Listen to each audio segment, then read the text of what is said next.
Welcome to Subramani. I'm going to talk to you about Warren Buffett's investing tips, or rather money saving, money investing tips. Some basic tips, some 7 or 8. I've adapted it a little bit, very little, but I have adapted it, and I'm sure Warren Buffett will be very happy with the adaptations that I've made. So he starts by saying, use the power of saving. Start saving early. I mean, all of us have said this, right? Many times we all would have said, save money for a rainy day or whatever, invest for investing. For whatever reasons, you have to save money. So he says save money. So the logic is, at least this is my view of what Buffett says, is when you start saving early, it means you are learning how to save. In the beginning part of your life, what percentage you save is far more important than what is the return that you are getting. That number is more important. So first is learn to save, and therefore you will save more because you have learnt it, and you will start saving early. The earlier you learn to save, the better it is for you. You're going to save a bigger amount, and it is also going to grow, the power of compounding, etc. So the earlier you understand the importance of saving, the better it is for you. So save, save well. Second, invest in yourself. One big huge blunder I would think that youngsters are making is not investing enough in themselves. I mean, you can sit and watch reels, but you can also go and take some extra degrees. So I know the commerce field. So let us assume that you are a chartered accountant working in the fund management industry or in the banking industry, and that's where you want to be. What should you do is go and write all those NISM exams, right? There are many of them, 12, 13, 14, 15. As much as the most relevant ones you write first, and later on you add the other thing. For example, you starting off as a management trainee in a big mutual fund, there is no reason why you should not write the exam for distributors. Sorry. Simply because that will introduce you to the various terminology of the mutual fund industry. What is an AMC? What is a trustee? Who is a trustee? Who is a board of directors? What do they do? Who signs the KIM? What is the SID? All those things. None of the people starting even as research analysts know these terminology, and nobody has the time to teach you all this. So investing in yourself.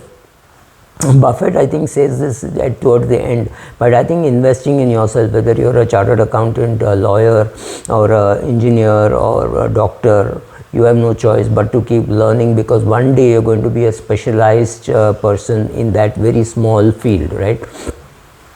So learning to invest in yourself is very important. Another thing which Buffett says is, of course, save, spend less than what you earn. Now this is so basic and so simple, but people break it.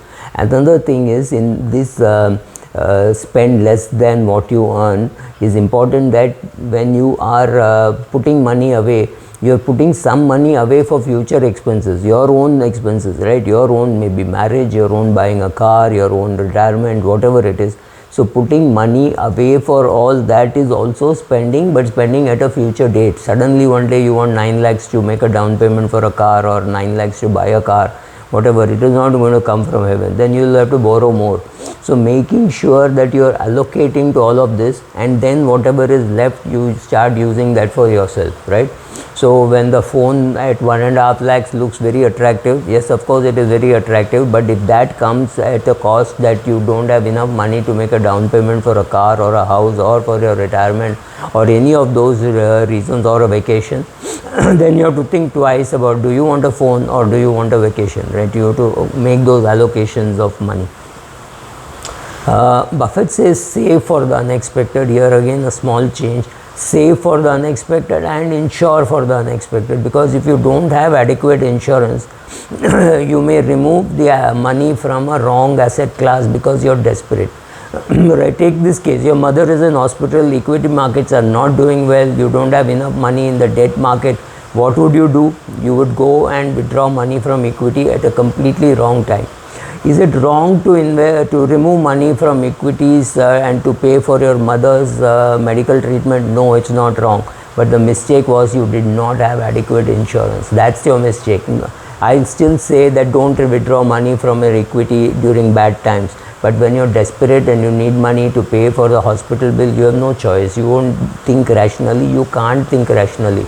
But the mistake is not that equity is a bad asset class. Equity is a great asset class, but for you to make money in equity as a great asset class, you have to have adequate insurance so that when you need money, you are able to take money from there or from debt funds and not from equity funds, right? So save for the unexpected and insure for the unexpected. That's important, right? Borrow very sensibly. I would think don't borrow at all. But that does not always happen. You may have some emergency where you need money, right? You did not have adequate money, maybe your father-in-law fell ill and your wife has to go immediately. You will buy that airline ticket on a EMI basis, right? You will do that because you need the ticket. It's not always avoidable, but most times it is best to, at least it's best to avoid the luxuries. You want to buy a fridge, you want to buy a TV, you want to buy a car, try to postpone, try to accumulate the whole thing instead of going in for debt.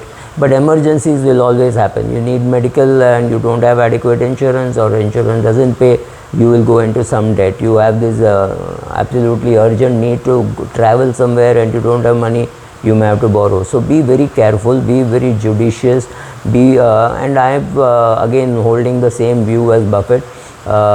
You don't need debt to get rich, right? So some people who know how to manage their debt, like a Rakesh Jhunjhunwala or a Mukesh Ambani, get into debt and they know how to manage, and therefore they make a lot of money. But people like Anil Ambani get into debt and they bring ruin on themselves. So debt is not easy to handle, so be very careful about how much of debt you are taking. My personal advice is taking debt to invest is very, very risky and very, I would think, to the extent going stupid, but then people do it, right? So whenever you are investing, especially in equity, think long term. Think of your longest term, right? If you're 25 and you're going to retire at 65, you have 35 years. So think of retirement funding or retirement investing when you're 25. So you know you have a 35-year time frame for that. Any of your long-term investments, whether it is your children's education or any of those stuff, would have a 15-year, 18-year kind of a time frame, right? So though that is 18, 20 years is long-term. Children's marriage, any of these things could be long-term. Buying a bigger house, all this would be perhaps long-term. So think long-term when you're investing in equities. You don't have to think in terms of I will remove it next Friday and put it into some other fund. You don't need. The more the activity that you do, the more expensive it gets in terms of cost, tax, etc. So don't do that, right? It's not worth doing all that stuff. Think long term when you are investing. Maintain he again says spend less than what you want. Maintain a modest lifestyle. He himself maintains a very modest lifestyle, but I do not know how many 23-year-olds would like to have a lifestyle of a 93-year-old Buffett. Maybe he's 94. So that also you have to be careful as to. There's one thing which he says about investing. Use debt carefully. He says money saving investing. Money saving investing, he says simple investment approach. Keep your investing very simple. So simple investing approach for a person who does not want to learn about investing is definitely indexing. Put money in an index fund and just watch it grow. So as long as you are in that index fund, you will make money. If the country does well, if the economy does well, you will make money. If you are that worried, there is also a global index fund. So go and put money in a global index fund. So you are now putting money in US, in China, in Taiwan, wherever, and maybe 3-4% is allocated to India. That's the best way to do is invest in an international index fund which is well managed and a low fees, or maybe an international index fund which is a fund of index funds, right? So that there you're only, the fund manager decides whether to put in Japan or China or Taiwan or India or South Korea, right? He decides how much to allocate to each of these markets. So that is his job. Let him do the asset allocation. You just geographical allocation. you just do an SIP into a fund like that. I think I am at the end of whatever Buffett has to say. Thank you.